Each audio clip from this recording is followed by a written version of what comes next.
Now, hello everybody, my name is Christian and welcome back to Christian's Weather and Forecasting. Right now we're going to be looking at a lot of deep snow that can be impacting the southern and eastern U.S. Coast. As well as that, some stronger to severe storms are going to be expected through the next couple days into the 9th, tomorrow into the 9th, the 10th, and all the way into even the 14th, 15th, and 16th. So let's go ahead and dive right into it.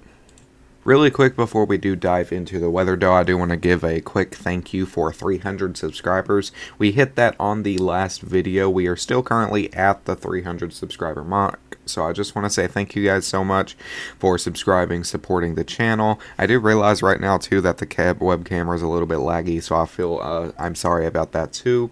But thank you guys for supporting me. We're going to go ahead and dive into it right now, though. Let's go.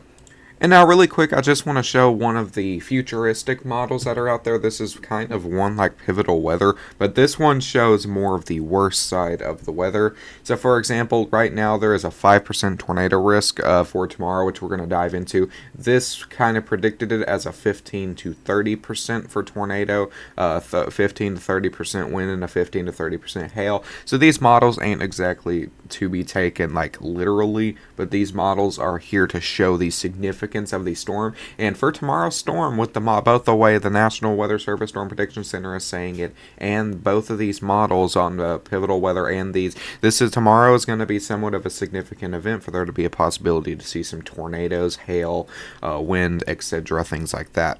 Now, these storms that are upcoming is also going to be a major snow event, which we're going to get into right here in just a moment. And so right now, here we are on today's model. Now, nothing really crazy right now is continuing to happen. This low front that was producing those storms down in the south is moving off to the east. And this actually did produce a tornado in Fort Lauderdale. It has not been rated yet, but it did hit that town. Not really much crazy damage, so it shouldn't be that high of a rating. But over the Ohio Valley, you guys will have the possibility for the next day or two to see some more snow as this low front moves off, and a high front kind of just pushes right by the same boundary that it was at. But once again, back here, another low front over the Texas, Oklahoma panhandles is going to form. And this is going to bring snow to the panhandle portions of Colorado, Kansas, Nebraska, and even into Iowa. Before this storm, this is the main storm that we're going to be seeing the severe potential for tomorrow and into the day after.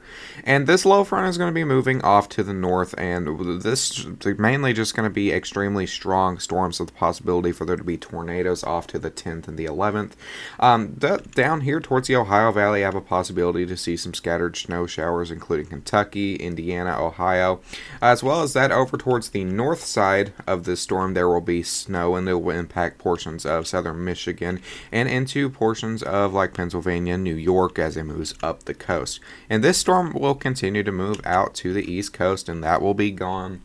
And into the 11th and futuristic, we have another low front that will be pushing out back here, and this is going to kind of take the same path that all the other storms have taken. This low front is going to move up the coast, have a possibility to bring some snow showers to the eastern coast, as well as some stronger to severe showers to the eastern coast as well. And then it's just going to push all that snow up to the north. So it's kind of a major repeating pattern, and once again you can see it kind of forming off against on the 16th. Not as much snow for this one, but it will be backed by snow for this part. So for that, it's pretty much the same pattern. They're forming back here towards the central plains. They're getting strong, they're gaining that strength, and then they're just shooting up the east coast, which is going to bring some forecast snowfall not only to the England states like New York, Vermont, New Hampshire, but also to the Ohio Valley.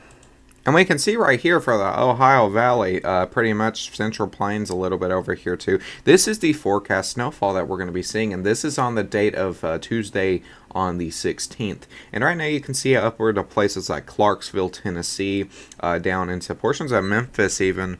Possibility for there to be some stronger snow showers possible for here, which is going to bring the more totals. Up here towards Kentucky, you guys have a possibility to see anywhere from 7 to 5 inches, 4 inches, 3 inches in the main northern part where Cincinnati is.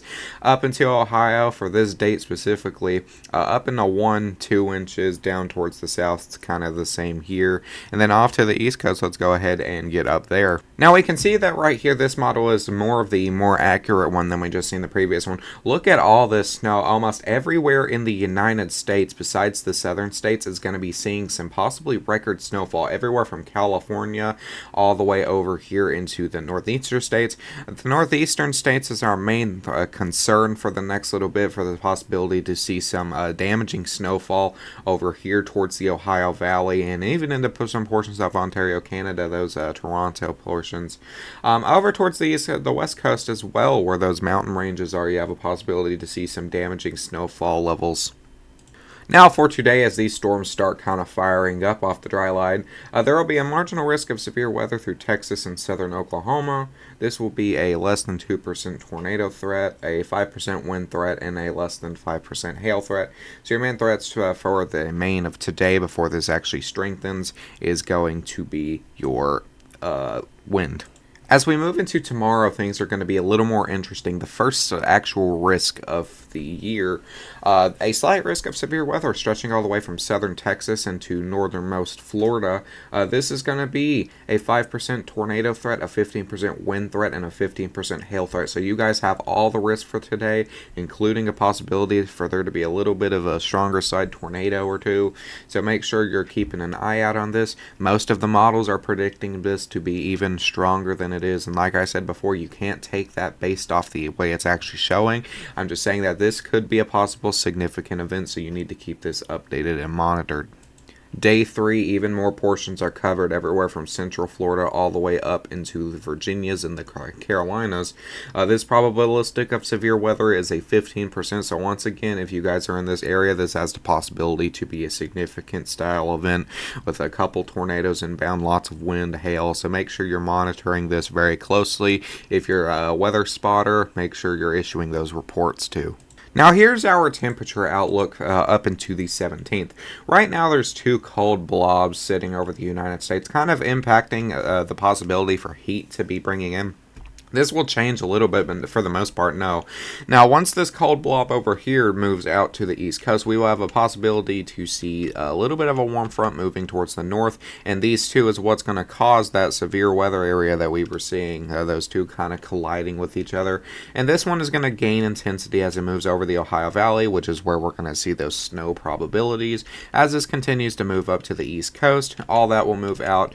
Another cold front or two will move into the United States. And this one up here is the major one that we were seeing. It's extremely strong for a cold front. A warm front will once again place over the eastern coast for a couple days before this major cold front will push off. And the last run that we have is it going right over the eastern portion of the United States. Pretty strong, with the possibility to see those snow flares out there. So besides that, that's all I have for you guys today. If you guys are in the severe weather areas, make sure to keep an eye out. If you guys are in the snow areas, enjoy it, but make sure you're keeping an eye on it as well to make sure it doesn't get damaging for your area, and take the precautions that you need if it does. I would also like to announce that I have completed a basic Skywarn spotter training class, which will make me, so far I have access to be a Skywarn spotter. So I'll take the advanced class as well. Hopefully between the 20th and the 23rd is when the class that I take is. So that will be pretty fun, and that will give me both the basic and the advanced. As well, if you want to take that, you just go to your local National Weather Service website. Wherever you're stationed, you should have an office nearby you somewhere. They do online classes and in-person classes. You just have to sign up for them whenever they're doing it. I know Louisville specifically, I took the one in Louisiana, New Orleans. They're still hosting classes up into February, so LIX if you would like to take those. And for my portion where Louisville is, I think they're being hosted on March. So make sure you sign up for those if that's something you would like to do. Have a great day. Make sure you're staying aware of the severe weather, and I will see you guys in the next one.